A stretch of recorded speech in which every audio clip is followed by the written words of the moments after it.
네, 시청자 여러분, 구독자 여러분, 100원, 200원 후원해 주시는 후원자 여러분 감사의 말씀드리면서 오늘도 집에 가다가 이제 방송을 켰는데요.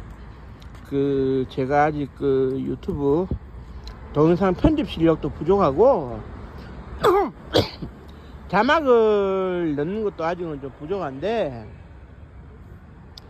저는 기본적으로 저의 그런 생생한 목소리로 역사 이야기를 들려드리려고 아직은 자막을 넣지 않고 있습니다. 그러나 필요하면 자막을 넣어야 되겠죠. 그리고 제가 지난주에 동영상을 조금 더 새롭게 하고자 제가 동영상을 촬영하고 있는 기계인 스마트폰을 좀 바꿨습니다. 그래서 이제 새로 바뀐 스마트폰에 적응하느라 조금 시간이 걸리고 있는데, 여러분들은 어떻게 보실지 모르겠습니다. 이전에 그런 지난주까지 방송했던 동영상하고는 조금 차이가 있을 겁니다. 없지는 않을 겁니다. 스마트폰이 나날이 진화하고 발전하니까요. 그런데 오늘 이제 드리고 싶은 얘기가 이제 뭐냐면, 김일성은 누구인가, 진짜냐 가짜냐부터 말이 많은데 김일성에 대해 가지고 조금 얘기를 집에 가는 길에 해드리려고 해요. 결론부터 말씀드리면 김일성은 진짜도 아니고 가짜도 아닙니다. 존재하지 않는 사람이에요. 그러면은 엄연히 북한에 김일성이 있는데, 우리가 역사 시간에 배운 게 있는데 김일성이가 왜 존재하지 않았다고 얘기를 하느냐, 그게 말이 된다고 생각하느냐, 지금부터 설명을 드리겠습니다. 1920년 그때 당시에 독립군 서로군정서였죠. 북로군정서, 서로군정서 이렇게 막 나뉘고 있었는데, 그때 서로군정서가 어떻게 되느냐, 서울 대종교 총재 그분을 중심으로 해가지고 대종교 정신으로 이제 똘똘 뭉쳐가지고 이제 조국의 독립 투쟁을 해야 된다. 그래 이제 대종교 정신에 뭐가 들어가느냐 하면 참간장이라는 게 있어요. 참간장이라 그래가지고 이제 오늘날로 이제 해석을 하면은 살인허가증, 살인면허증, 누구를 죽여도 된다. 즉 다시 말해서 대종교 정신에 입각을 해서 외놈들, 침략자, 일본에게 나라를 팔아먹은 악질 반역자들, 모리간 상대, 조국을 등지는 사람들, 배반한 사람들은 찔러 죽이고 쏴 죽여도 하늘의 뜻이니까 용서가 된다. 죽여라. 이게 포함이 되어 있는 겁니다. 그러니까 북로군정서나 서로군정서나 이제 북쪽이나 서쪽이나 할 것 없이 대종교 정신에 입각해가지고 애초에 1908년도인가요? 나철, 본명은 나인영인데, 나철 선생이 나눠준 삼간장 정신에 입각해가지고 무장 독립투쟁을 해야 된다. 그래서 독립군을 양성해가지고 그때 당시에 일본군 24단 1기 연대를 막 박살을 내는 이른바 청산리 대첩이죠. 그리고 이제 그 다음에 홍범도 장군이 이끄는 봉오동 승첩이 있었고, 지청천 장군이 1926년도에 이끌었던 대령자전 전투가 있었어요. 일본군을 만나는 즉시 박살을 내는 거지. 1개 사단에서 1개 연대가 말이지. 그러니까 이제 10,000명의 병력 중에 3,000명이 날아간다. 그러면 사단이 해체가 돼야 되겠죠. 그 정도로 충격파를 안겨줬는데, 일본이 난리가 날 거 아니겠습니까? 그런데 이런 상황이 딱 되면서 어떤 일이 딱 벌어지느냐, 그때 당시에 만주, 지금의 동북 삼성 조선족 자치구라는 이름으로 붙어 있는 명동촌을 중심으로 해가지고 이쪽에 살았던, 연변에 살았던, 이 심양에 살았던 이 민족 우리 동포들이 독립이 돼서 이제 조국으로 돌아가고 싶은데, 이렇게 독립군이 맹활약 하는 것을 보면서 그때 영천에서, 경상북도 영천에서 그 회령으로 유지해가지고 이제 그 만주 땅으로 넘어가신 분들이 많았는데, 이분들이 그 소위 그 독립군 아리랑을 이제 그 영천 아리랑을 개사해가지고 독립군 아리랑을 불렀어요. 이조왕 말년에 왜 난리 나니, 2천만 동포들 살 길이 없네 하는 뭐 이런 식으로 부르는 노래예요. 그러면서 이 사람들이 모여서 이제 술도 한잔하고 담배도 한 대 필라 치면은 그 무장 독립투쟁의 희열을 느끼니 이제 그 조선인들이, 야, 우리 정말 그 수염 딱 기르고 말이야, 백마 딱 타고 말이지, 기병대 옷 딱 입고 말이지, 만주벌판을 휘저으면서 말이야, 일제놈들을 쓸어버리는, 조국을 되찾을 수 있는 그런 장군 없을까? 그런 장군이 있었으면 얼마나 좋겠나. 이렇게 이제 얘기를 하게 돼요. 얘기를 하게 되는데, 그렇게 얘기를 하다가 우리가 의학적인 용어로도 이제 구분이 되어진다는 상상 임신을 하게 되는 겁니다. 무슨 얘기냐? 그 30년대 초반에 들어와 가지고 실제로 사람들 사이에서 하도 이제 노래를 부르다 보니까네 그런 그 백마를 타고 수염을 기르고 머리가 남들보다 하나 더 크고 기골이 장대한 기마복을 입고 독립군을 이끌고 동으로 남으로 북으로 서로 왔다리 갔다리 하면서 일본군은 무슨 무찌르는 그런 장군이 있다더라. 이렇게 발전을 하게 된 거예요. 이제 그 허소문처럼. 그래 이제 발전을 하면서, 그래 그 사람이 누구더노 이라니까네. 그 저기 그래 그 저기 머리 하나 큰데 이름이 김일성이라 하더라. 이런 사람들 사이에서 얘기가 된 거예요. 그러니까 그때부터 전설의 항일명장 김일성 장군이 실제로 존재하고 있는 건양. 그래 이제 그 동북 삼성 지역의 조선족들의 마음을 설레게 만드는 거지. 그렇게 되니까 여기서 어떤 일이 벌어지느냐. 여기서부터가 이제 중요한 사실인데, 그래 이제 조선족들이 그런 김일성 장군이 있다 크더라 하는 거기에 한 가닥 희망을 걸고 조국의 독립을 걸고 한번 싸워보자. 이렇게 되다 보니까 그때부터 이제 만주 일대에서 누가 등장하느냐, 가짜 김일성이 등장을 하는 겁니다. 무슨 얘기냐, 그런 김일성 장군이 있다더라 이래 되면서 그런 김일성 부대를 만나게 되면 우리 조선인들이 독립투쟁을 위한 지원도 해주고 군량미도 갖다주고 뭐 이제 저기 동정꾸러미도 갖다주고 이게 도와주겠다는 그런 심산으로. 그렇게 되다 보니까 그때 당시에 만주 일대에서 무장항일투쟁을 하던 사람들은 대여섯 개씩 가명을 쓰고 다녔는데요. 본명을 제쳐두고 가명을 쓰고 다녔는데, 그러는 상황 속에서 어떻게 되느냐, 전설의 항일 영웅 김일성 장군이 있다더라 하는 소문 플러스 그 김일성 부대가 지나갈 때마다 그 저기 조선인들이 엄청난 도움을 준다더라, 군사적인 도움을 준다더라. 이렇게 되니까 이제 그 한 4~5명이 이제 그때 만주에서 이름을 소위 이제 슬쩍 가명으로 김일성이라고 고쳐 부르고, 훗날 조국이 독립되고 어느 정도 위치에 서게 됐을 때 내가 바로 그 전설의 항일명장 김일성이요 라고 하려고 흉내를 낸 겁니다. 있지도 않았던 김일성을 내가 김일성이요 라고 흉내를 내기 시작한 겁니다. 그래서 뭐 김경천 장군이라든지 김광서 장군이라든지 그 저기 그 뭐냐 그 보천보 습격 사건 때 안경제비 그 김일성이라든지 요런 사람들이 등장을 했는데요. 그런데 여기서 이제 어떤 일이 벌어지느냐, 1931년도에 그 지금으로 치면은 이제 그 고등학교에 해당되는 위원중학교로 이제 졸업을 한 김일성이가, 그 이북의 그 혹부리 김일성이가 이름이 원래 이제 부모님이 지어주신 이름이 이룰 성자에 기동주자였거든요. 그래서 이제 주자 돌림으로 동생 17년생 동생이 김철주 옥사를 했고요. 그리고 이제 22년생 동생이 김영주 이런 식인데, 32년도에 무장항일투쟁을 하기로 하고 이렇게 그 흩어져 있는 독립군에 들어가면서 자신의 이름은 슬그머니 김일성으로 바꿉니다. 자기도 전설의 항일 명장 김일성 장군인 것 양하기 위해서.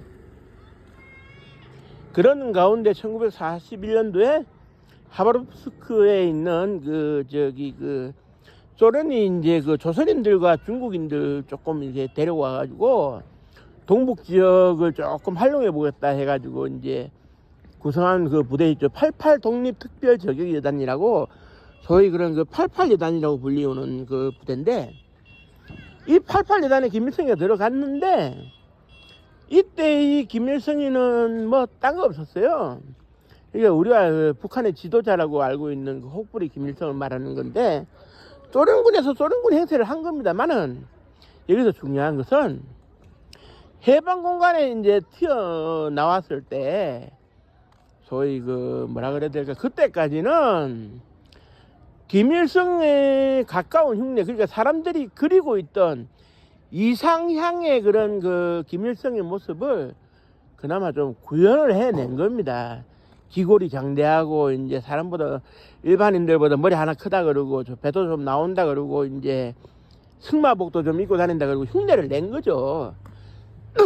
누구보다도 흉내를 잘 냈는데, 1945년 10월 15일인가 16일인가 평양 공설운동장에서 김일성 장군 한영대회가 이제 소련군 주최로 시드차코프 대장 점령군 사령관에 의해 가지고 이제 그 열렸을 때, 가짜 아니냐는 논란도 있었고 야유도 터져 나오긴 했지만, 그때는 이미 소련군 당국에 의해 가지고 철두철미하게 항일의 명장 김일성으로 포장이 되어 있는 상태이기 때문에 안 믿기도 좀 애매한 상황이 돼버린 거예요. 그러면서 소련의 시나리오대로, 스탈린의 시나리오대로 흘러가는데 별 수 있겠습니까? 그렇기 때문에 이제 결론을 이제 도출해 보면, 이북의 그 지도자라고 하는, 뭐 지도자라는 호칭을 붙일 수는 있어요. 이북의 통치자였으니까. 그 혹이 그 목 뒤에 그렇게 크게 난 김일성은 원래 김성주였다, 이름이. 그러나 있지도 않았지만 있었으면 좋겠다라고 상상만으로 떠올려왔던 김일성 장군에 대해 가지고 사람들이 착각하고 흠모하는 그런 조선족들의 분위기가 있자, 이 틈을 타가지고 내가 그 항일 전술의 명장 김일성이요라고 꾸며대고 사칭한, 그러면서 실질적으로 그 어떤 김일성 흉내를 냈던 사람들과 비교해서는 단 한 차례의 독립운동의 실적도 없었던 소위 성대모사를 잘하고 그런 그 코스프레를 잘하는 정도에 불과했다. 그러다가 해방공간에서 소련군의 등에 업혀가지고 더더욱 김일성이 흉내를 냈다. 뭐 이거죠, 이거. 그러니까 애시당초에 김일성이라는 사람은 상상 속의 인물인데 존재를 하지 않았으니까 진짜도 없고 가짜도 없는 겁니다. 그러니까 이제 김일성이는 자기가 이제 그 권력이 인자했던 최영건이한테 이제 그런 얘기를 한 적이 있어요. 최영건이가 자기보다 띠동갑 형님이기 때문에 뭐라 얘기했느냐, 형님 이거 이럴 수 있습니까? 세상 사람들이 왜 우리를 싫어합니까? 우리가 이제 총을 쏘고 독립운동을 한 것을 좀 게을리 했는데, 그렇다고 친일한 것도 아닌데 우리를 왜 이렇게 몰아붙이는기요?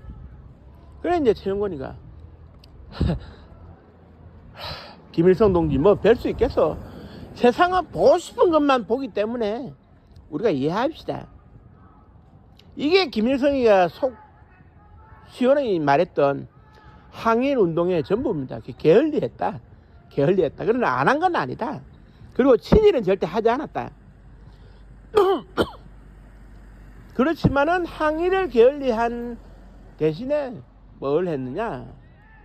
항일을 게을리한 대신에 그런 그 뭐냐 했을 때, 그런 그 항일을 게을리한 대신에 김일성이라는 있지도 않은 장군의 코스프레를 하면서 그 조선족들의 염원이 담긴 사람인 것냥. 그런데 참 아쉬운 거는 김광서 장군이나 김경천 장군 같은 경우에 김일성 장군이 아닐까라는 그런 오해도 있었지만 그 두 분의 경우에는 그나마 뭘 했느냐, 백마를 실제로 탔어요. 그 만주에서 사진도 남아있고 백마를 실제로 타고 다녔기 때문에 오해의 소지도 있고, 안경잡이였던 김일성이라는 사람은 보천보 습격을 박금철이라고 하는 국내파 공산주의자하고 직접 그 결행을 한 바가 있었기 때문에 성과가 있었어요. 그때 신문 기사에도 나오고 일본에 이제 그 대책을 마련할 정도로 심각했던 그런. 그러나 코스프레를 가장 잘했다고 볼 수 있지만 김일성은 백마 한번 타본 적이 없었어요. 소련군에 들어가서도 말을 타질 않았었고요. 말을 탈 줄 알았는데, 그렇다면은 결국 코스프레라도 제대로 해야 되는데 고증도 검증도 없이 지 마음대로 코스프레를 하고 어느 날 갑자기 내가 김일성이야 하고 나타나니 역사적으로는 환장할 노릇이죠. 지금도 뭐 북한에서는 뭐 김일성 부대가 그 신의주를 건너가지고 압록강 건너가지고 신의주 건너서 어주를 건너서 그 저기 청천강을 건너서 그 평양에 들어와가지고 일본군을 몰아냈다는 거짓 선전을 이제 역사 공부 시간에 가르치고 있는데, 그 참 웃긴 얘기죠. 부가초포라는 그 소련군 수송함을 타고 와가지고 원산에 내려가지고 조용히 국수 한 그릇 먹고 사라지려고 했던 그 김일성이가 참 출세했네요. 대단합니다. 저는요, 공산주의자들이나 북한의 지도자들을 비판하는 것도 좋지만 팩트, 사실에 기반해서 비판해야지 없는 사실을 지어내면 안 됩니다. 없는 사실을 지어내서 비판하면 그것도 역사 왜곡이거든요. 그럼 뭐 김일성 이 사람은 죽어서 하늘나라에서 그 어마어마한 선배들, 독립 선배들, 자기가 숙청했던 정치 선배들 만나서 무슨 얘기를 하고 있는지는 모르겠지만, 뭐 김일성도 뭐 죽고 난 다음에 저승 가가지고 염라대왕 만났을 때 아이 참 인생이 더덥구나 하는 거를 아마 느꼈을 겁니다. 사람이라면 느끼지 않겠어요? 저승 갔는데 저승에까지 가가지고 내가 김일성이하고 코스프레를 할 수는 없지 않겠습니까? 다 모이는 자리인데, 저승에 가면 뭐 김광수 장군이나 그 김경진 장군이나 뭐 그 다 만나는데, 언젠가 제가 저승에 가볼 수만 있다면 김일성이가 저승에서 뭐하고 있는지 한번 참 관심 가네요. 오늘은 저기 김일성에 대해 가지고 이제 좀 알아봤고요. 제가 그 남들이 잘 하지 않는 이야기, 남들이 기피하는 이야기, 그래서 이제 국민들의 입장에서 저기 구독자 시청자 입장에서 좀 알고 싶었던 내용들을 계속 발굴해 가지고 방송을 하고 있는데요. 저도 뭐 수익 창출이 목적입니다만은 제가 이걸로 떼돈을 벌 수 있다는 생각은 안 하고요. 다만 이렇게 그 1차적으로 그 광고가 달릴 때까지는 그래도 더 열심히 달려보겠습니다. 그리고 언젠가 광고가 달리게 된다면 2배, 3배 더 열심히 해야 되겠죠. 저는 결국 이 방송에서 제가 이제 추구하고자 하는 것은 목소리가 생명이라고 생각하는 겁니다. 화면을 다채롭게 꾸미는 것보다는 목소리가 생명일 수 있다. 그리고 이거는 제가 의도하는 건 아닌데, 만에 하나 제 동영상이 듣다가 수면 영상이 되면 더 좋지 않겠습니까? 왜냐? 불면증에 시달리는 사람이 수면제를 먹어야 될 상황에서 방송 틀어놓고 있다가 고스란히 잠들 수 있다면 저는 그것도 하나의 도움이 된다고 저는 생각하거든요. 그리고 이제 주제는 뭐 분야는 다르고 이제 카테고리는 다르지만 요즘 그 수면 영상이 그 저기 인기를 많이 끌고 있는데요. 저 같은 경우는 그냥 이제 화면을 이제 그 틀어놓고 이제 들으면서 귀로 들으면서 이제 서서히 잠이 들 수 있는 그런 동영상이 되면 참 저도 괜찮겠다는 생각을 해봅니다. 예, 오늘 방송은 이것으로 마치고요. 오늘은 뭐 어떻게 설명을 하다 보니까 내용이 좀 길었는데요. 시청자 여러분들, 구독자 여러분들, 100원, 200원 후원해주시는 후원자분들께는 언제나 감사의 말씀드리면서 방송을 마치도록 하겠습니다. 감사합니다.